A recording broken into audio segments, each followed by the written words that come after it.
Hello everyone, my name है शुभम और मैंने अपना आइल्स का एग्ज़ाम दिया था लास्ट ईयर अक्टूबर में। और मेरा जो सबसे स्कोरिंग सब्जेक्ट रहा था उसके अंदर वो था रीडिंग। ओवरऑल मेरे थे 8 बैंड्स, लेकिन रीडिंग के अंदर मेरे 9 बैंड्स थे। और वो एक बहुत मेजर रीज़न रहा जिसकी वजह से मेरा ओवरऑल बैंड स्कोर 8 बना। सो स्टार्टिंग के अंदर मेरा भी रीडिंग के अंदर बैंड स्कोर काफ़ी अच्छा नहीं आता था, एक प्लेट्यू हो गया था मेरा, उसके ऊपर स्कोर जा ही नहीं रहा था। लेकिन धीरे धीरे करके मैंने इम्प्रूव किया और जो इम्प्रूव करने की जर्नी के अंदर जो मैंने टेक्निक्स अपनाई वो सब टेक्निक्स मैं आपको इसी वीडियो के अंदर बताऊंगा। सो इस वीडियो के अंदर मैं 9 बैंड्स के लिए 9 टिप्स एंड ट्रिक्स शेयर करूंगा। अगर आप वो सारी की सारी टिप्स अपनी करेंट रीडिंग के जो प्रैक्टिस जो आप करते हो उसके अंदर इम्प्लीमेंट करोगे तो आपका जो बैंड स्कोर है वो काफ़ी ज़्यादा ड्रास्टिकली इंप्रूव हो जाएगा। सो अगर आप एक ऐसे स्टूडेंट हो जिनका बैंड स्कोर स्टेबल हो चुका है इस टाइम के ऊपर और आप उससे इम्प्रूव करना चाहते हो तो आपको ये टिप्स और ट्रिक्स बहुत ज़्यादा हेल्प कर सकती है। सबसे पहली जो टिप मैं बोलना चाहूँगा वो ये है, ठीक है। सबसे पहले आपने एक क्वेश्चन रीड करना है सबसे पहला, और उसके बाद आप जाके पैसेज की तरफ जाओगे ताकि पैसेज रीड करते करते बैक ऑफ द माइंड जो आपके वो क्वेश्चन है वो उसके साथ मैच होकर आपको पहला आंसर मिले। इससे आपको इनिशियल हेड स्टार्ट मिलेगा और कॉन्फिडेंस बिल्डअप होगा।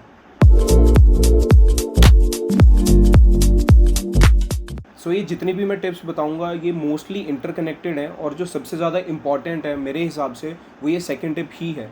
सो इसको प्लीज़ ध्यान से सुनना। और सो फॉर एन इंस्टेंस जब भी आप एक पैसेज सॉल्व कर रहे हो उस पैसेज का फर्स्ट पैराग्राफ जब आप रीड करोगे वो पैराग्राफ आराम से ढंग से रीड करके रीडिंग के एंड में पैराग्राफ जब ख़त्म हो जाए अपने ही मन में आपने उसको एक लाइन के अंदर समराइज़ करना है। वो समराइजेशन आपकी हिंदी में भी हो सकती है, वो आपकी इंग्लिश में भी हो सकती है, वो पंजाबी में भी हो सकती है, लेकिन वो समराइज़ करने से जितना भी आपने टेक्स्ट पढ़ा है वो सारा का सारा आप रिकॉर्ड कर लोगे। एक तरह से एक सबकॉन्शियस माइंड से कॉन्शियस माइंड के अंदर चला जाएगा वो। अगर आपका ध्यान नहीं होगा, उसको समराइज़ नहीं कर पा रहे आप, तो आपने वो अच्छे से नहीं पढ़ा पैराग्राफ और आपको उसको दोबारा पढ़ने की ज़रूरत है।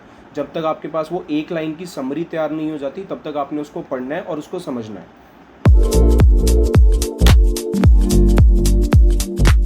सो टिप नंबर 3 के बारे में बात करें तो टिप नंबर 3 यही है कि आपको मार्किंग करनी है। लेकिन कुछ लोग जो मार्किंग्स करते हैं वो सिर्फ अंडरलाइन करते हैं। किसी का नाम आ रहा है उसके नीचे भी अंडरलाइन, डेट आ रही है उसके नीचे भी अंडरलाइन, कोई प्लेस का नाम आ रहा है उसमें भी अंडरलाइन। तो वो इतनी ज़्यादा मेसी सिचुएशन क्रिएट हो जाती है कि वो मार्किंग से कोई हेल्प नहीं होती बल्कि उससे और ज़्यादा कन्फ्यूजन क्रिएट होती है। तो इसका एक बहुत आसान सा सॉल्यूशन है। इसका सॉल्यूशन ये है कि आपने क्वेश्चन को रीड किया एक तरफ कि ये मेरे 5 ट्रू फॉल्स हैं, इनके अंदर किसी साइंटिस्ट के नाम आ रहे हैं। सो हमने क्या किया, उन साइंटिस्ट के नाम को देखा। अब हमें पता है कि हमारा फोकस होना चाहिए साइंटिस्ट के नाम के ऊपर। हमने क्या किया, जैसे ही हम पैराग्राफ पढ़ रहे हैं साथ साथ जब भी वो नाम आता है उसके ऊपर एक एनसर्कल कर दो। ऐसे ही ये आपका हो गया नाम के लिए। अगर आपकी कोई डेट आती है, डेट के ऊपर आप हो सकता है कि एक रेक्टेंगल बना दो। यही हो सकता है कि किसी जगह का नाम है, जगह को आप शेड कर दो।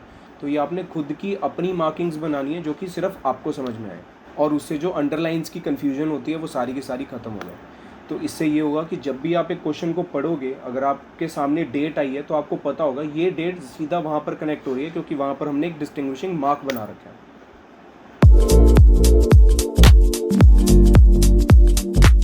सो 4 टिप मेरी उन बच्चों के लिए है जिनको पैराग्राफ्स के मतलब अभी 100% क्लियर नहीं हो रहे हैं। वो एक पैराग्राफ का मतलब चाहे निकाल पाएँ लेकिन उनको हर एक लाइन समझ में नहीं आ रही है, उनको पैराग्राफ समराइज शायद नहीं करना आ रहा हो। अलग अलग केसेस होंगे अलग अलग बच्चों के अंदर।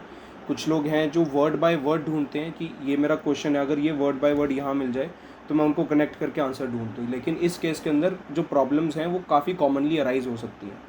इस केस के अंदर मैं सुजेस्ट करूँगा कि आप कम से कम 5 से 7 दिन दो खुद को, बिना किसी टाइम बाउंडेशन के, कि आप एक पैसेज को रीड करो, आप एक पैराग्राफ को रीड करो। इंस्टेंट एक पैसेज के एक पैराग्राफ को उठाओ, उस पूरे पैराग्राफ को लाइन बाय लाइन आप अपनी नेटिव लैंग्वेज के अंदर ट्रांसलेट करो, चाहे हिंदी हो चाहे वो पंजाबी हो, किसी भी लैंग्वेज के अंदर आप उसको ट्रांसलेट करो ताकि आपको उस पूरे के पूरे पैराग्राफ की कंप्लीट अंडरस्टैंडिंग हो जाए। उसके बाद जो क्वेश्चंस हैं क्वेश्चंस को भी ट्रांसलेट करो और उसके बाद उन दोनों को आपस में मैच करो। अगर वो सेंस बनती है तब उस क्वेश्चन को आंसर करो, नहीं तो आगे बढ़ जाओ। इसके अंदर हो सकता है कि आपको टाइम बहुत ज़्यादा लग जाए। जिस टाइम के अंदर आपने 3 पैसेज सॉल्व करने हो सकता है उस टाइम के अंदर आपके 2 ही पैसेज सॉल्व हों, लेकिन 5 से 7 दिन का टाइम बहुत मिनिमल है और धीरे धीरे आपकी स्पीड बढ़ती जाएगी उन चीज़ों को ट्रांसलेट करने की, वो चीज़ों को समझने की। ये जो प्रोसेस है वो काफ़ी ज़्यादा क्विक हो जाएगी और आपको इसी चीज़ से बहुत ज़्यादा हेल्प मिल जाएगी।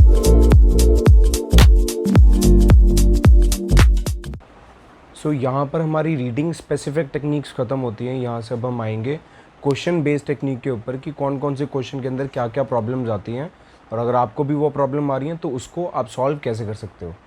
सो अब बात करेंगे उस टाइप के क्वेश्चन की जिसके अंदर मुझे काफ़ी प्रॉब्लम आई थी और मेरे जैसे काफ़ी ज़्यादा लोगों को प्रॉब्लम आती है, जो कि है ट्रू फॉल्स नॉट गिवन या फिर येस नो नॉट गिवन। अब इसमें प्रॉब्लम ये आती है कि इसके अंदर ट्रू का तो पता लग जाता है कि ये स्टेटमेंट ट्रू है, लेकिन फॉल्स और नॉट गिवन के अंदर पैराफ्रेजिंग होने की वजह से चीज़ें इतनी ज़्यादा कॉम्प्लिकेटेड हो जाती हैं कि वहाँ पर उसी कन्फ्यूजन के अंदर रह रह के बाकी के सारे भी गलत हो। मुझे भी इसके अंदर बहुत ज़्यादा प्रॉब्लम आई थी स्टार्टिंग के अंदर, लेकिन धीरे धीरे थोड़ी थोड़ी क्लैरिटी बनती गई और एट लास्ट मेरे ऑब्वियसली 9 बैंड आए हैं और मेरा पूरा का पूरा paper mostly true false not given से ही भरा हुआ था। सो अगर आप भी सिचुएशन में हो जिसके अंदर आपको फॉल्स और नॉट गिवन के अंदर काफ़ी ज़्यादा कन्फ्यूजन है, इसके अंदर आप क्या कर सकते हो कि अगर आपको ये कन्फ्यूजन आ रही है नंबर 1, तो उस टाइम के ऊपर 70% प्रोबेबिलिटी ये है कि आपका आंसर है नॉट गिवन, क्योंकि फॉल्स स्टेटमेंट के अंदर डायरेक्ट कॉन्ट्राडिक्टिंग सिचुएशन मिल जाती है सामने जैसे ट्रू के अंदर मिलती है, लेकिन फॉल्स और नॉट गिवन दो स्टेटमेंट्स होने की वजह से हम उसके अंदर कंफ्यूज कर देते हैं और हमारा आंसर हो जाता है गलत। अब बात करते हैं कि आपने उसको टैकल कैसे करना है। सो इसको टैकल करने के लिए हम क्या करेंगे, हम दो चीज़ों का यूज़ करेंगे। नंबर 1 तो ये कि हम टिप नंबर 2 को यूज़ करेंगे कि हमने चीज़ों को हिंदी में अपनी नेटिव लैंग्वेज में बोल के देखना है, क्योंकि उससे काफ़ी हद तक स्टेटमेंट क्लियर हो जाएगी। अगर कॉन्ट्राडिक्ट हो रही हो सकता है कि आपको उस पैराग्राफ में, उस पैराफ्रेजिंग में वो चीज़ समझ ना आ रही हो, लेकिन अगर आप उसको अपनी खुद की नेटिव लैंग्वेज में ट्रांसलेट करके देखते हो तो हो सकता है आपको वो चीज़ काफ़ी ज़्यादा क्लियर हो जाए। कंबाइंड विद सेकेंड चीज़ कि आपको उस टाइम के ऊपर डायरेक्ट कॉन्ट्राडिक्शन देखनी है। अगर डायरेक्ट कॉन्ट्राडिक्शन है तो आपने फॉल्स करना है, अगर डायरेक्ट कॉन्ट्राडिक्शन नहीं है so go for not given, और there is very high probability कि आपका वो आंसर ठीक हो जाएगा। और एक और कॉमन गलती होती है इसी टाइप के क्वेश्चन में कि ट्रू फॉल्स की जगह पे येस नो लिखाते हैं लोग। क्या मैं भी लिख के आया था, मैं भी जब अपना फाइनल एग्ज़ाम दे के आया तब मुझे नहीं पता था कि मैं ट्रू फॉल्स की जगह येस नो तो नहीं लिख के आया। मुझे बहुत बड़ा डाउट था मेरे मन के अंदर, जो फाइनली जब मेरा रिजल्ट आया तब क्लियर हो गया।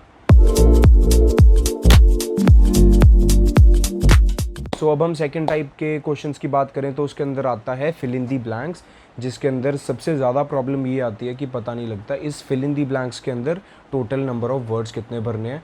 अगर आपके उस ब्लैंक के अंदर 2 वर्ड फिट हो रहे हैं, लेकिन अगर आप उसके अंदर सिर्फ एक वर्ड लिखोगे और उस लाइन का मीनिंग चेंज नहीं हो रहा है तो वहाँ पर एक ही वर्ड आएगा।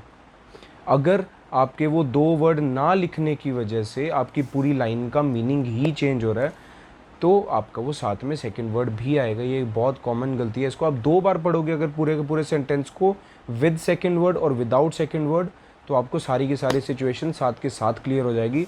और अगर आपके 3 से भी ज़्यादा मतलब 3 वर्ड के आसपास उसके अंदर फिट हो रहे हैं तो आप ये चीज़ समझ लो कि आपका आंसर उस टाइम पे गलत है और आपको उसको दोबारा ढूंढने की ज़रूरत है।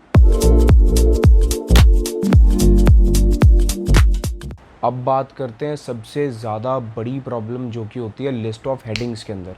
अब लिस्ट ऑफ हेडिंग्स के अंदर जितनी मैंने आपको पिछली सारी टिप्स बताई हैं ना, इसी से काफ़ी ज़्यादा हेल्प हो जाएगी इंप्रूव करने में अगर आप ये सारी की सारी इम्प्लीमेंट कर लेते हो। लेकिन फिर भी जो 1-2 मेन टिप्स हैं वो मैं आपको बता देता हूँ। नंबर 1 कि जो हमने समराइज़ किया था टेक्स्ट को टिप नंबर 2 के अंदर, कि एक पैराग्राफ हमने कंप्लीट पढ़ लिया, उसके बाद उसकी समरी हमने ज़रूर एक लाइन की अपने मन में डिफ़ाइन करनी है, सोचनी है। उससे ये होगा कि आपके मन में क्लैरिटी आएगी, आपको पता लगेगा इस पैराग्राफ के अंदर मैंने क्या पढ़ा है, उस चीज़ को आप रजिस्टर कर लोगे अपने मन में और वो चीज़ आपके जब आप सॉल्व कर रहे होगे, लिस्ट ऑफ हेडिंग्स पढ़ रहे होगे, तब साथ के साथ क्लिक कर जाएगी। और अगर आपको वो हेडिंग क्लिक कर चुकी है, अगर आपको 100% श्योर है कि पैराग्राफ बी का 10th नंबर की लिस्ट ऑफ हेडिंग्स का आंसर है, तो आपने उसको साथ के साथ मार्क करके जो लिस्ट ऑफ हेडिंग्स हैं उनमें से काट देना। ये लिस्ट ऑफ हेडिंग्स से हेडिंग्स एलिमिनेट करने की चीज़ आपको इस टाइम पे इतनी बड़ी नहीं लग रही होगी, बट बिलीव मी जब आप ये करना शुरू करोगे तब आपको सामने दिखाई देगा कि एक हेडिंग काटने से आपको कितनी ज़्यादा क्लैरिटी आती है दिमाग के अंदर, क्योंकि वो जो ऑप्शंस हैं उनमें से एलिमिनेट धीरे धीरे करके होते जाएंगे। क्योंकि जितने ज़्यादा आंसर्स आपके सामने रहेंगे, आपको अपने ठीक किए हुए आंसर्स की भी स्टेटमेंट्स उसके साथ मैच होती नज़र आएंगी और आप एक की जगह पे 2 गलत कर बैठोगे। तो जिसके अंदर आप श्योर हो वो चीज़ आप अपना आंसर लिखो और लिस्ट ऑफ हेडिंग्स में से उसको क्लियर काट दो ताकि आपका उसकी तरफ ध्यान भी ना जाए। अब बात करते हैं लिस्ट ऑफ हेडिंग्स के अंदर ही इस केस में कि अगर आपको 100% क्लैरिटी नहीं है कि इसका आंसर यही है कि नहीं है। फॉर एन इंस्टेंस आपको 2 आंसर्स लग रहे हैं, पैराग्राफ सी के आपको 3rd भी हेडिंग लग सकती है और 5th भी लग सकती है। अब इन दोनों के अंदर आपके पास क्या होगा, आप इसके अंदर किसी को काट नहीं सकते, किसी को एलिमिनेट नहीं कर सकते। आपने इसके अंदर सिंपली ये करना है कि आपने दोनों के दोनों आंसर्स वहाँ पर लिख देने हैं। उसके बाद के अगर 4 क्वेश्चन है, उन 4 में से मोस्ट प्रोबेबली ऐसा होगा कि वो 3 या 4 ऑप्शन में से थर्ड और फिफ्थ ऑप्शन में से कोई ना कोई उसके अंदर फिट बैठ जाएगा और आपको बी की भी क्लैरिटी आ जाएगी। और जब आपको उसकी क्लैरिटी आ जाए तब आप फिर से अब लिस्ट ऑफ हेडिंग्स में से उसको एलिमिनेट कर सकते हो, ताकि आपके पास अवेलेबल ऑप्शंस और ज़्यादा कम हो जाएं। सो मुझे लगता है अब हमने 3 तरह के क्वेश्चंस वो डिस्कस कर लिए हैं जो मोस्टली लोगों को जिनमें प्रॉब्लम आती है। और अगर आपको फिर भी उनमें से किसी में भी डाउट है इनके अलावा, आप मुझे डीएम करके पूछ सकते हो। अब हम बात करेंगे कि क्या वो लास्ट की फाइनल 1-2 टिप्स हैं जो कि आपके बैंड स्कोर को हो सकता है कि एक थ्रेशोल्ड पार करने में हेल्प कर दे। और उसके अंदर ये है कि जब आप थर्ड पैसेज पढ़ रहे होते हो तो उस पैसेज के अंदर आपको सीरियल वाइज कुछ नहीं मिलता, वहाँ पर अनऑर्डर्ड सारा कुछ होता है, क्योंकि third passage is the difficult of all the 3 passages that you get in your reading. So उस केस के अंदर आपने क्या करना है, आपको उस टाइम पे स्किमिंग बहुत ज़्यादा हेल्प करेगी। स्किमिंग यूजुअली जो आइल्स के टीचर्स होते हैं वो सबसे स्टार्टिंग में करवाना शुरू करते हैं, लेकिन फर्स्ट और सेकंड पैराग्राफ के अंदर स्किमिंग की इतनी ज़्यादा रिक्वायरमेंट नहीं होती है, क्योंकि वो सारा कुछ ही अपनी पूरी की पूरी लाइन में होता है। अब स्किमिंग होता क्या है, इस चीज़ के बारे में बात करते हैं। स्किमिंग ये है कि आपने जितना भी पैराग्राफ है उसको तेज़ तेज़ पढ़ना है। उसके अंदर आपने वैलिड पॉइंट्स देखने हैं कि इस पैराग्राफ में किस चीज़ की बात हो रही है। आपने नेक्स्ट पे मूव किया, उसके अंदर देखा किस चीज़ की बात हो रही है, उसके अगले गए उस चीज़ के ऊपर देखा किस चीज़ की बात हो रही है। इससे आपका टाइम बहुत ज़्यादा सेव होता है और आपको पता लग जाता है, हिंट लग जाता है कि किस टाइप के क्वेश्चन किस पैराग्राफ के अंदर लाई कर रहे हैं वहाँ पे। थर्ड पैसेज की सबसे बड़ी प्रॉब्लम ही यही होती है कि ऐसा भी हो सकता है आपको अपने थर्ड पैसेज का फर्स्ट क्वेश्चन पैसेज के एंड में जाकर मिले या फिर लास्ट सेकंड पैराग्राफ में मिले। उसके अंदर आप अगर ध्यान से एक एक लाइन से सब कुछ पढ़ रहे हो तो उस केस के अंदर आपका थर्ड पैराग्राफ काफ़ी ज़्यादा रह जाएगा। तो आपने स्किमिंग की, उससे आपको पैराग्राफ का पता चला कि अगर मेरे को मैन्युफैक्चरिंग की बात हो रही है तो स्किमिंग करके मैंने इस पूरे के पूरे पैसेज के अंदर देख लिया कि मैन्युफैक्चरिंग की बात कहाँ पर हो रही है। जहाँ पर हो रही है उसी पैराग्राफ पे जाओ, वहीं से रीड करो। अगर समझ नहीं आता 2 लाइनें ऊपर की पढ़ो, 2 लाइनें नीचे की पढ़ो, सब क्लियर हो जाएगा। और ऐसे आपका थर्ड पैराग्राफ बहुत ही आसानी से निकल जाएगा, जिसके अंदर लोगों को सबसे ज़्यादा प्रॉब्लम होती है। और एट लास्ट फाइनल वन, इसके अंदर अगर आपके पास टाइम बचता है, ये तब का केस है। जिनके पास टाइम नहीं बच रहा वो सबसे पहले आपने रीडिंग करनी सीखनी है, फिर आपने टाइम मैनेजमेंट सीखनी है। अगर वो दोनों चीज़ें हो गई हैं और आपका पेपर जल्दी ख़त्म हो रहा है तो उसके बाद आपने लास्ट टिप का यूज़ करना है, और वो ये है कि जब भी आपका पेपर ख़त्म हो चुके हैं, आपके 40 के 40 क्वेश्चंस आपने अपने आंसर शीट के अंदर लिख लिए हैं, उस टाइम पे आंसर शीट बंद करो और हर पेज बाय पेज आप देखो कि इस पेज पे जितने भी क्वेश्चंस हैं उनमें से मेरे गलत कितने हो सकते हैं। आप एक अंदाज़ा लगाओ, उससे नंबर 1 ये होगा कि आपको अपने खुद के ऊपर कॉन्फिडेंस आएगा कि मेरे इतने क्वेश्चन ठीक हैं इस पर्टिकुलर पेज के ऊपर। और आपके जितने गलत का आप अंदाज़ा लगाओगे वो सारे के सारे रिव्यू करने का आपको एक बार और मौका मिल जाएगा। ये सोचने का चांस मिल जाएगा कि ये अगर मुझे लग रहा है कि ये डाउटफुल है तो ये क्यों डाउटफुल है। अगर वो क्यों का आंसर आपको मिल गया तो उस क्वेश्चन का भी आंसर आपको साथ के साथ ही मिल जाएगा। सो मैं रेकमेंड करूँगा, मेरे फाइनल एग्ज़ाम के अंदर रीडिंग मेरी बहुत मुश्किल आई थी। 3 पैसेज थे, 3 पैसेज के अंदर बिल्कुल ही एंशिएंट और हिस्ट्री से रिलेटेड आया था। टर्म्स भी मुश्किल थी। इसके अंदर मेरा लास्ट में पेपर हो गया था 5 से 10 मिनट पहले टाइम ख़त्म होने के। उस टाइम के ऊपर मैंने ये चीज़ इम्प्लीमेंट की। मैंने हर एक पेज के ऊपर देखा कि इस पेज के ऊपर मेरे अप्रॉक्सीमेटली कितने क्वेश्चन गलत हो सकते हैं। Same I did with listening, same I did with reading. और अगर आपको कॉन्फिडेंस आ गया कि इस सभी से के सभी चीज़ें जितने भी मैंने क्वेश्चंस अटैम्प्ट किए हैं ये सभी के अंदर मैंने अपना 100% दिया और इससे बेटर मैं नहीं कर सकता, यहाँ पर जो डाउट्स हैं वो जेन्युइन डाउट्स हैं और मेरी गलती की वजह से यहाँ पर कोई डाउट नहीं आ रहा गलत होने का, उस केस के अंदर आपका बैंड स्कोर 100% आएगा। So this was the end of the video. अगर आपको ये वीडियो अच्छी लगी तो प्लीज़ इसको लाइक करो, और अगर आपको इन्फॉर्मेटिव कंटेंट लगा तो आप अपने सारे के सारे आइल्स के ग्रुप के अंदर या फिर कोई और अगर आपके ग्रुप्स हैं उसके अंदर शेयर करो, ताकि मैक्सिमम लोग इस वीडियो से बेनिफिट ले सकें। अगर आपको ये रीडिंग के टिप्स हेल्पफुल लगी तो ऐसे ही मैं बाकी के 3 मॉड्यूल्स की भी वीडियोस जल्दी लेके आने वाला हूँ। सो प्लीज़ चैनल को सब्सक्राइब कर लो। अगर आपको इस वीडियो के अंदर कंटेंट अच्छा लगा तो बाकी वीडियोस भी आई एम श्योर कि आपको पसंद आएंगी और आपका बैंड स्कोर लेने में आपको हेल्प करेंगी। And I will see you in the next video.